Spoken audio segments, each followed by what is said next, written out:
ঠিক আছে, ওদের আনন্দ দিই, ঠিক আছে, ওদের আনন্দ দিই। এইভাবে যে ঝগড়া ঝগড়া করে একটা বাড়ি ভেঙে দেওয়া, একটা মসজিদ দিল, এটা আইন নেই। না ঠিক আছে, সেই কারণে তো আমি জল নিতে এসেছি সকালে, ঠিক আছে, আমি জল নিতে এসেছি এবং সেই কারণে সকালে। সব শুনেই হ্যাঁ, হ্যাঁ। যে মুহূর্তে শুনেছি সঙ্গে সঙ্গে আমি হাজির হয়েছি। আপনারা তো আমাদের ভোট না, না, দেননি। না, না, না, না। তারপরেও তো ছুটে এসেছি, কাউকেও কিছু করা যাবে না। আমি বাবা ওনাকে বলতে দিন। একটা জিনিস মন থেকে বার করে দিতে হবে যে তৃণমূল কংগ্রেসের ক্ষমতায় নেই, এটা মাথা থেকে বের করে দিতে হবে। বেরিয়ে গেছে তো? এবার বিজেপির শাসনে আমরা কাউকে তোষণও করবো না। আমাদের মডেল হচ্ছে সবকা সাথ সবকা বিকাশ, কেউ বঞ্চিত হবে না। সেই জন্য আমি ছুটে এসেছি। আমি বিজেপির বিধায়ক, প্রথম ছুটে এসেছি আপনাদের কাছে। ঠিক আছে, আর হতে দেবো না, এটুকু বললাম। আমি তো কিন্তু কি করা যাবে আর কি, যেটুকু রেস্কিউ করা দরকার আমি সেটা করছি, যেটা আমাদের দ্বারা সম্ভব সেটা হচ্ছে। আপনি পুরো বাড়ি ঠিক আছে, আমরা দেখছি তো সকাল থেকে এসেছি, আপনি দিয়েছেন জানিনি। তো ঠিক আছে, মানে দেখুন, এ তো আমাদের লিডারশিপে কিছু হয়নি, গ্রামের মানুষের প্রতিক্রিয়া হয়ে গেছে। এটা এমন কেউ নাই যে আমাদের এখানকার গ্রামের আমার কাছে যা খবর এসছে, তৃণমূল কাল থেকে পতাকা ধরে কাল থেকে তৃণমূলের 12টার পরে মুন্ডু নিয়ে নেবো। ওদের নেত্রীরা যেরকম ভাবে বলছে ডিজে লাগিয়ে নাচবো, সেই তারই বই প্রকাশ কেউ বলেছে, তার পরে যে খবর বই প্রকাশটা হওয়ার সেটা নিয়ে গেছে। এই একটাই বাড়ি আমাদের, এটা আমার ভাই, জানি, ওটা আমার দাদা। হ্যাঁ, এই একটা আমি কোনোদিন ঠিক আছে, চল চল চল, ভাঙলে চলবে না, ভাঙলে চলবে না, আর কিছু হবে না। আপনি জিজ্ঞেস করেন ওসি সাহেবের সঙ্গে কতবার কন্ট্যাক্ট একবার দেখে নেন। আমরা আপনাকে বললাম যে আমি কথা দিচ্ছিলাম, প্রপার কেস হওয়া চাই, এবং যারা মেন কালপ্রিট এবং ওই কালকা যোগী হয়েছে যারা, তাদের অ্যারেস্ট করতে হবে। 21 সালে বিধানসভা নির্বাচনের পর এই যে শাহাপুর পারুলিয়া অঞ্চলে তৃণমূল কংগ্রেস কার্যত লাগাম ছাড়া সন্ত্রাস চালিয়েছে, এবং সেই লাগাম ছাড়া সন্ত্রাসে ভারতীয় জনতা পার্টির কার্যকর্তাদের যেমন শহীদ হতে হয়, একইভাবে প্রচুর ঘরদোর ভেঙে দেওয়া, বাড়ি থেকে গরু খুলে নিয়ে যাওয়া, মহিলাদের গায়ে হাত দেওয়া, এই ধরনের পরিস্থিতি তৈরি হয়েছে। এবং গত 5 বছর ধরে এই অঞ্চলগুলিতে শ্মশানের শান্তি বিরাজ করেছে। মানুষ ছিল, কিন্তু মানুষ জীবন মৃত হয়েছিল, অর্থাৎ মরার মতো ছিল, কোনো রকমে বেঁচেছিল। আজকে ভারতীয় জনতা পার্টি ক্ষমতায় আসার পর সেই সনাতনী হিন্দু বাঙালি গ্রামগুলোতে একটা আবেগ উচ্ছ্বাস হয়েছে, তার প্রতিক্রিয়া হয়েছে। সেই প্রতিক্রিয়ায় কয়েকটি জায়গায় ছোট মোটো কিছু ঘটনা ঘটে গেছে, এবং সেখানে কোথাও ভারতীয় জনতা পার্টির কোনো কার্যকর্তা জড়িত না। গ্রামবাসীরা বেরিয়ে এসে যারা অত্যাচার করেছে 15 বছর, তাদের উপর কিছুটা চড়াও টড়াও হয়েছে। কিন্তু আমরা তো তৃণমূল কংগ্রেস না, আমরা তোলামূল কংগ্রেস না, আমরা চোরামূল কংগ্রেস। তাই আমরা এই জিনিস মানতে পারি না। আমাদের ভারতীয় জনতা পার্টির স্ট্যান্ডই হচ্ছে হিংসামুক্ত রাজনীতি, ভয়মুক্ত পরিবেশ।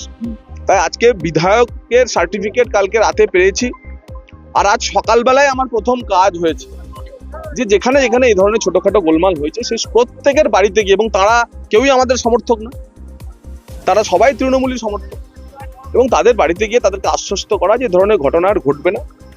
এবং পুলিশ প্রশাসনকে স্পষ্টভাবে বলা হয়েছে যে কেউ যদি অশান্তি করে, সে কোন দল দেখার দরকার নেই, কঠোর ব্যবস্থা নিন, কঠোর পদক্ষেপ। কারণ আমরা যে হিংসার বলি হয়েছি, আমরা সেই হিংসা করতে পারি না, আমরা ওইভাবে প্রতিশোধ নেব না। আমাদের প্রতিশোধ হবে যারা অন্যায় আমাদের উপর করেছিল, তাদের বিরুদ্ধে সরকার গঠন হওয়ার পর নির্দিষ্টভাবে মামলা হবে, প্রশাসন থেকে তাদের বিরুদ্ধে ব্যবস্থা নেওয়া হবে, নতুন করে সেই মামলাগুলি খোলা হবে। যাদের বিরুদ্ধে অভিযোগ ছিল তাদের বিরুদ্ধে মামলা করে আবার নতুন করে সেই অভিযোগ খোলা হবে। যারা অত্যাচার করেছে তাদের প্রত্যেককে আমরা তাদের বিরুদ্ধে ব্যবস্থা নেব, এবং পুলিশ প্রশাসনিক ব্যবস্থা নেবে। কিন্তু আমরা আমাদের কোনো কার্যকর্তা আইন হাতে তুলে নেবে না। কিন্তু আরেকটা প্রবণতায় বিভিন্ন জায়গাগুলোতে গিয়ে যেটা দেখছি, সেটা হচ্ছে হঠাৎ করে কাল দুপুরবেলা থেকে এক শ্রেণীর নতুন বিজেপি তৈরি হয়েছে, যারা কাল দুপুর 12টা-1টা পর্যন্ত তৃণমূল কংগ্রেস ছিল, তারপরে হঠাৎ তারা বিজেপি হয়ে গেছে। এই যে বিজেপি যে আমাদের বিরুদ্ধে ভোট দিয়েছে, গতকাল রেজাল্ট বেরোনোর আগে পর্যন্ত তৃণমূল ছিল, তারা হঠাৎ করে বিজেপি হয়ে বিজেপির ঝান্ডা নিয়ে বিভিন্ন গ্রামে অত্যাচার করছে। এই জিনিস আমরা বরদাস্ত করবো না। আমরা পুলিশ প্রশাসনকে, আমাদের জেলা শাসক এসপিকে আমি স্পষ্টভাবে বলে দিয়েছি যে বীরভূমের যে কোনো প্রান্তে যদি এই হঠাৎ বিজেপি যারা হয়েছে কাল রাত থেকে, তারা যদি কোথাও গোলমালে যুক্ত থাকে, একদম স্ট্রেট ওয়ে অ্যারেস্ট করুন, কারণ তার দায় বিজেপি নেবে না, কোনোভাবেই নেবে না। কিন্তু আমরা যেটা তদারক করে দেখছি, কোথাও ভারতীয় জনতা পার্টির কার্যকর্তারা এ ধরনের কাজ করছে না। কোনো জায়গায় পুরো গ্রাম উজাড় করে এসে কারোর বাড়িতে কোথাও চড়াও হয়েছে, আর বেশিরভাগ ক্ষেত্রে দেখা যাচ্ছে এই হঠাৎ বিজেপি যারা, কালকে রাতে বিজেপির ঝান্ডা কোথা থেকে রাস্তা থেকে খুলে নিয়ে এসে তারা জয় শ্রীরাম বলতে শুরু করেছে পিঠ বাঁচানোর জন্য, তারাই বেশি গোলমাল করছে। তো এদের বিরুদ্ধে প্রশাসন কঠোর ব্যবস্থা গ্রহণ করবে। আমরা হিংসাকে নিয়ন্ত্রণ করব, কোথাও আমরা হিংসা হতে দেবো না। সুতরাং এটা আমাদের পার্টির একদম নির্দেশ আছে যে কোনো কিছু আপনারা অ্যালাউ করবেন এবং আপনাদের সাহেব যেখানে যা ফোর্স ইউজ করার একদম করুন। আমি এসপি সাহেবকেও সেটা বলে দেওয়া হয়েছে আমাদের, আমরা জিএম সাহেবকেও সে কথা বলেছি, আমাদেরকে এসপি স্যারও বলেছেন যে কোনোভাবে অ্যালাউ করা arrest করতে বলুন। এবং যেখানে প্রয়োজন হবে আমি যাব। আপনি চাচা একদম নিশ্চিন্ত থাকুন। হ্যাঁ, আপনি ওকে কয়েকদিন আসুন, বলুন, আসুন, আসুন।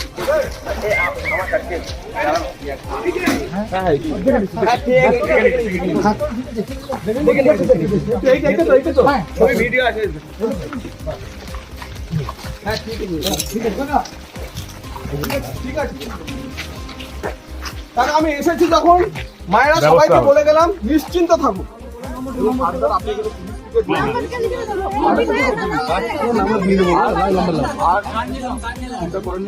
আর আমি আসি, আমি বলছি আছি, সরাসরি ফোন করবেন, যতবার ডাকবেন দাদা, যতবার ডাকবো চিন্তা কিচ্ছু করবেন।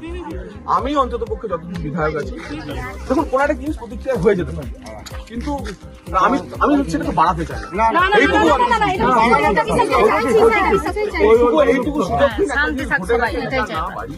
এখানেই শেষ করা।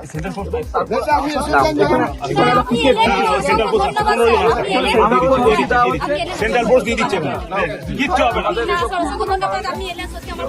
আপনারাও ফোন করেননি এমএলএ সাহেবকে? কেউ ফোন করেননি কিন্তু উনি চলে এসছেন তো। এখানে আমরা সব জায়গায় ডিউটি করি, চিনপাইয়ের বহু জায়গায় আমরা ডিউটি করেছি, খবর করি। আমাদের কাছে খবর আসলো, উনি আমাকে বললেন, ফোন করলেন যে আমি চিনপাই যাবো। আমি ওনাকে ফোন করিনি, উনি কেন্দ্র করেছেন। তিনি আমাকে বললেন চিনপাই যাবো। আসুন, আমি জানি না চিনপাই, তো চিনপাই কোথায় যাবো সেটাও জানি না। বলছি আমি তাপাসপুর যাবো। তাহলে উনি তাহলে ওনার কাছে খবর আছে উনি তাপাসপুর যাবে কি করতে, আমাকে কিছু বলে না। কিন্তু আমাকে যেটুকু খবর আছে এখানে জানানো, উনি যে এখানে এসে দাঁড়াবে আপনাদের সঙ্গে কথা বলবেন, সেটা আমার জানা, সেটা উনি আপনার সামনে বললেন। এইটুকুনি কথা দিলাম, প্রেসিডেন্ট কেস হবে, অ্যারেস্ট হবে যারা করে এটাই চাই, শান্তি রাখার জন্য এটাই চাই। এটাই চাই। আবার একটা কথা স্পষ্টভাবে শুনুন, আবার একটা কথা স্পষ্টভাবে শুনুন। আপনাদের কাউকে যে বলছেন আমাদের সঙ্গে চলে আসবে, নিজের মনের ইচ্ছায় যে রাজনীতি করছে সেই রাজনীতি করবে, সেই রাজনীতি করবে। আপনাকে সিরিয়াল করতে হবে, আপনাকে ভারত মাতাকে জয় বলতে হবে, জয় শ্রীরাম বলতে হবে। নিজের ইচ্ছায় যে রাজনীতি করতে হবে সেই রাজনীতি করবেন, কিন্তু হিরোগিরি আর চলবে না। 15 বছর যা করেছেন সেটাও আর চলবে না। হ্যাঁ, যা করেছেন আপনারা জানেন, আপনারা বলছি না, আপনাদের গ্রামের ছেলেরা যা করেছে, তো সেটাও আর করা যাবে না। স্পষ্ট ওইটা যাতে না হয় আমরা সেটাই ওই তো হবে না রে বাবা, হবে না। পুলিশ থাকবে, বলছি তো রে বাবা, পুলিশ থাকবে।